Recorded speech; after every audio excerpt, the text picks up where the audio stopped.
How about this stat? In week 1, Jalen Hurts had the lowest ADOT in the entire NFL on his throws. The lowest. In week 2, he had the highest. That's a turn. I know which one worked.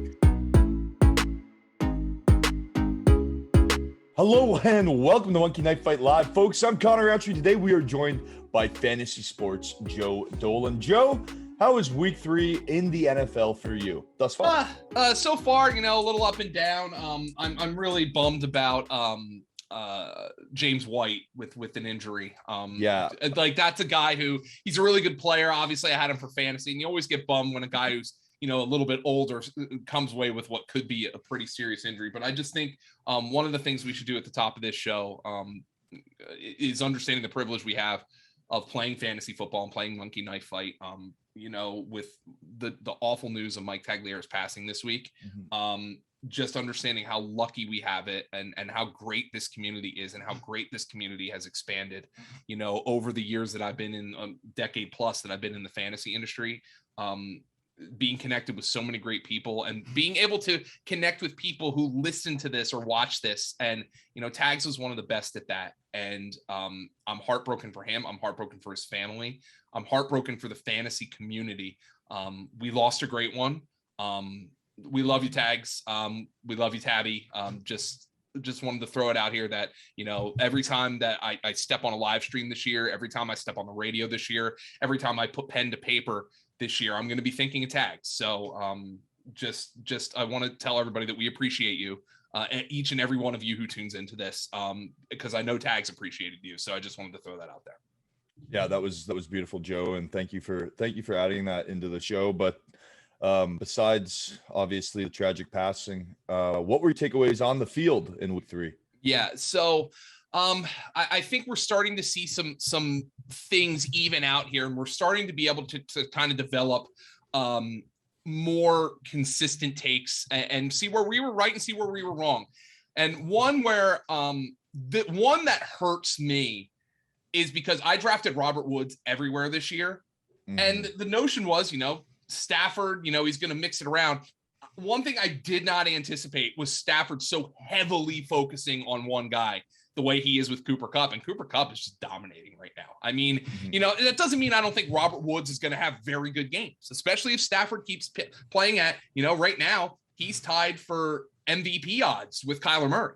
So Stafford right now is playing at an MVP level, but there's no reason for Stafford to go away from Cooper Kupp. So, I look at all my places where I have shares of Robert Woods, and I'm like, man, if I just replace that with Cooper Kupp, man, these teams would be so freaking good. But then you also look, where you were right. At the end of the draft season, I was buying the dip on Jamar Chase, and that kid looks like a superstar. Just like some of the areas where we were right. Hollywood Brown was looking like a major hit for me until, let me tell you something. You want to talk about one of the worst prop losses I've ever had. Hollywood Brown over 58.5 receiving yards when he dropped 3 touchdowns.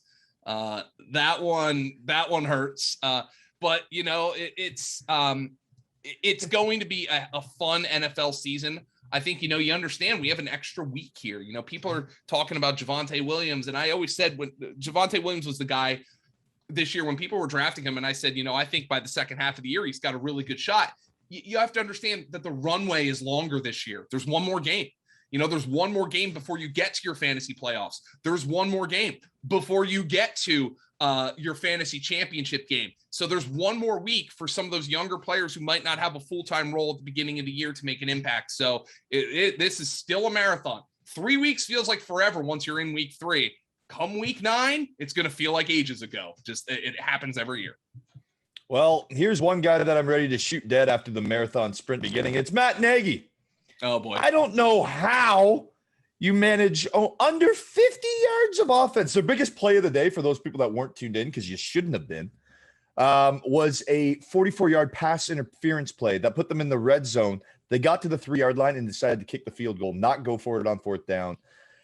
Matt Nagy, I just don't know how you don't game plan better. How do you not mix a screen pass when you see, oh, you know what, Myles Garrett, he's got 5 sacks today. Let's just throw a screen pass. Maybe mix in one screen pass to kind of keep them honest. No, didn't see a screen all day. Justin Fields looked like a deer in the headlights. He looked like Mitch Trubisky. That's what he looked like yesterday, and you can't even blame him because he had no time. There obviously was no game plan going in offensively other than, God damn, if we can't run this ball, we are screwed. And then they could, and they were screwed. First and foremost, I want to see the all 22 because I think you have to understand that, like, independent of Matt Nagy's disastrous game plan, Justin Fields was awful in that game. That doesn't mean you can't do things that make things easier for him. I completely agree. I'm like, Justin Fields came into that game last week after Andy Dalton got hurt and had 10 rushes. He had 10 runs. Like, where are the runs? Where are the design runs? Where are the RPOs? I don't understand the game plan. When a guy gets sacked 9 times, it's not all on the offensive line. That being said, it's like Matt Nagy I don't know why you would say, all right, I want you to play from the pocket and go through your progressions. Half field reads and then tell them to take off. That's the only way you're winning that game. And that doesn't mean, this is his first career start, okay? So that doesn't mean that 5 years down the road, Justin Fields needs to be a read half the field and then take off kind of quarterback. You can progress beyond that. But right now, that's worked for Jalen Hurts. Jalen Hurts hasn't played a game that bad. He's leading the Eagles in rushing yards. Right. So, I don't understand. I think it's twofold. You looked at that and, you see this and you're like, oh, I understand why Nagy wanted to start Dalton. But it was like Nagy wanted to start Dalton under the directive that this is the offense we have to run. And it's stupid. It is stupid. I do want to see, what the film says. I want to see what, people smarter than me when it comes to that say, because I'm sure they're going to come out and say Justin Fields was awful in this game. Justin Fields missed throws, but it's on the coach to understand where a quarterback's weakness is. It's on the coach to say, you know what? A veteran quarterback would make that throw, but a rookie who has no experience, he's not going to make that throw, even though it's there. That's on a coach to know. So I started Justin Fields in a league, and I see Matt Nagy come out today and he's like, we're still working through who the starting quarterback is going to be. That doesn't sound like Justin Fields is going to be the starter next week, even if the Andy Dalton isn't back. So is it going to be Nick Foles? I just don't get it. You're a coach who is on the hot seat. I wouldn't be surprised if they fired him today. That's how on the hot seat he is. He should be. Honestly, it's been 2 years of him blaming either the quarterbacks, his coaching staff giving up playing calling, blaming Lazard. He's always has an excuse. And at some point, the Baskies just go, okay, we're making money, but we got to chop this guy. The city's going to blow up. I don't get it, man. If you are going to be the head coach of the Chicago Bears next year, it is going to be because Justin Fields showed progress, because Justin Fields was exciting. And that was the exact opposite. Justin Fields looking like a disaster is the easiest way for you to get fired. So now maybe they had him in the building and they were just like, this guy's not ready to play. And maybe it just bore out that he wasn't ready to play, but it's your job as a coach to get him ready to play. Look, that kid, man, if you go back and watch those Netflix series, he's been under the spotlight since he was in high school. I don't buy that he wasn't ready for that. I think he was probably excited. He's in Ohio. He went to Ohio State. Mm-hmm. I think it was just a poor game planning. And then I think, you could see the camera on him in the third quarter. He's, what am I doing here? Yeah. It's okay, let's not go for it. You can see the tight end Cole Kmet pleading with Nagy to go for it. Yeah.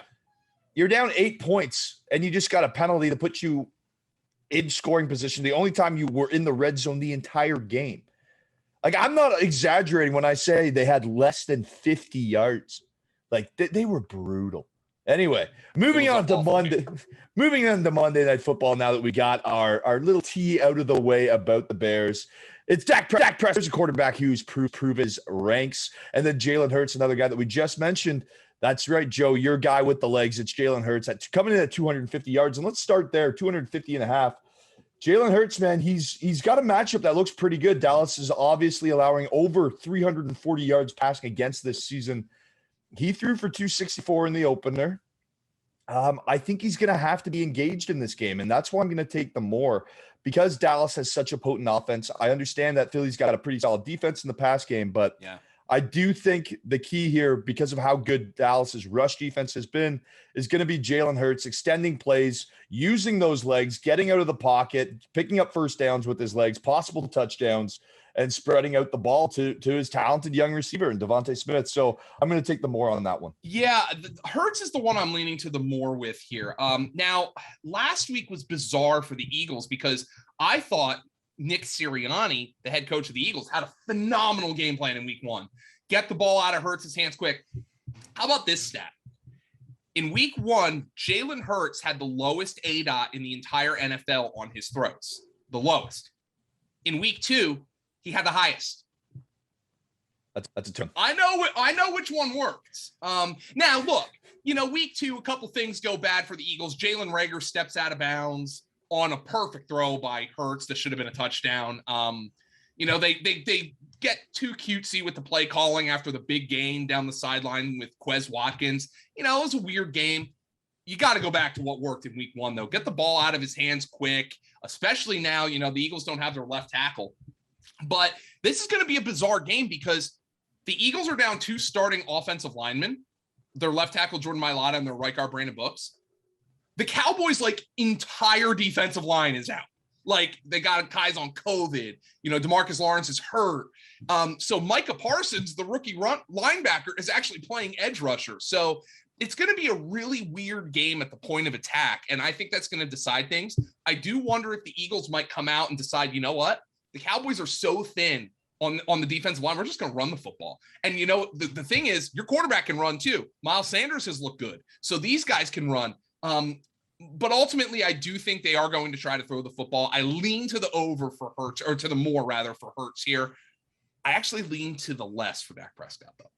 Yeah, I'm actually with you. I can't believe we're aligned today. Yeah, Dak. I mean, it's not so much to knock on Dak. I mean, obviously averaging over 300 yards per game through the first. But remember, last week against the Chargers, a gettable Charger defense, only 237 in the air. Didn't look great, and we saw the attempts go down drastically from 58 against Tampa Bay to 27. And what that tells me is that they're going to that run attack, and I think that's exactly where you got to get the Eagles. Yeah. We've seen the run game be their weakness this season, and I think that's exactly what they have to lean on. They have to lean on Ezekiel Elliott. Hopefully that he gets his yards per carry up past 3.9 on the season. Tony Pollard has looked good. So 300 yards, 303.5 yards is a lot to ask from Dak Prescott, and what I think will be a predominantly run game plan, and a game where I think they'll have success running the football. Yeah, so here is where I think it's interesting, because statistically, the Eagles' run defense has been really good. But the Cowboys last week against the Chargers came out against a defense that had a split safety look, 2 deep safeties, which naturally means you're going to have 7 guys in the box. You're going to have fewer guys in the box on teams that play 2 deep safeties. The Eagles play 2 deep safeties. They have a very similar defensive base scheme that Brandon Staley of the Chargers has. So I think the Cowboys are going to come out and they're going to try to run the ball. I think that's going to be their plan. Now, whether or not they have success doing that, I'm not sure. But keep in mind, Amari Cooper is not 100%. He doesn't have an injury designation for this game, but he has cracked ribs. Okay, so he's going to be playing through pain. You don't have Michael Gallup. You already don't have him.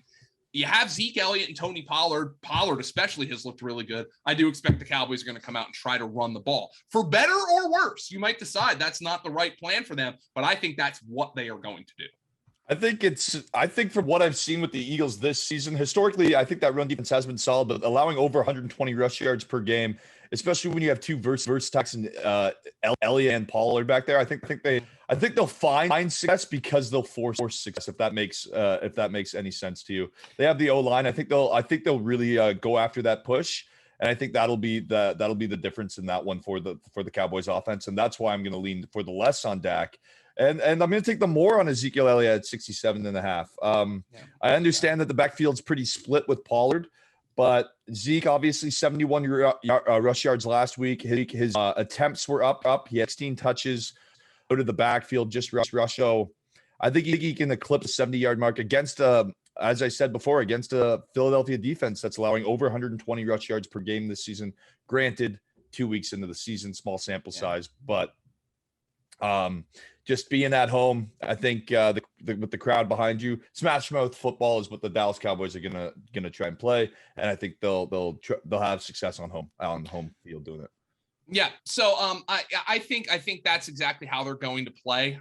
There's some interesting ones here. I just don't know how Philly's going to play. Like, I could see it both ways, where you're like, we're just going to come out and try to throw the ball all over Dallas because teams have had success doing that. Now, Justin Herbert, Tom Brady, vis-a-vis Jalen Hurts. All right, a little bit different. You know, it's just like the Eagles' run defense. Elijah Mitchell had 17 carries for 41 yards last week, but Ezekiel, Elliot, Tony Pollard, maybe a little bit of a different beast there.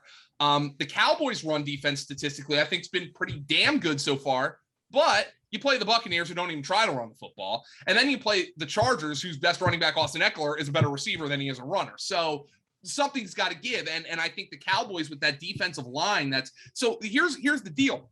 Your defensive line is decimated. So you move Micah Parsons to edge rusher. Well, what does that also do for the Cowboys? It weakens their linebacking core, because Micah Parsons has to change positions. So I wonder if the Eagles are just going to decide, you know what, last week we lost the plot. We're just going deep every play, not the right plan of attack. Let's try to slow it down, do more of what we did against Atlanta, run the ball with Hurts, run the ball with Miles Sanders. I could see that being the Eagles game plan in this one. Maybe this game is a little bit of an under game if you're a betting man. Just based on the way we're talking here, maybe both teams come out and try to run the football. Yeah. So what do you feel for Miles Sanders line at 60.5 there?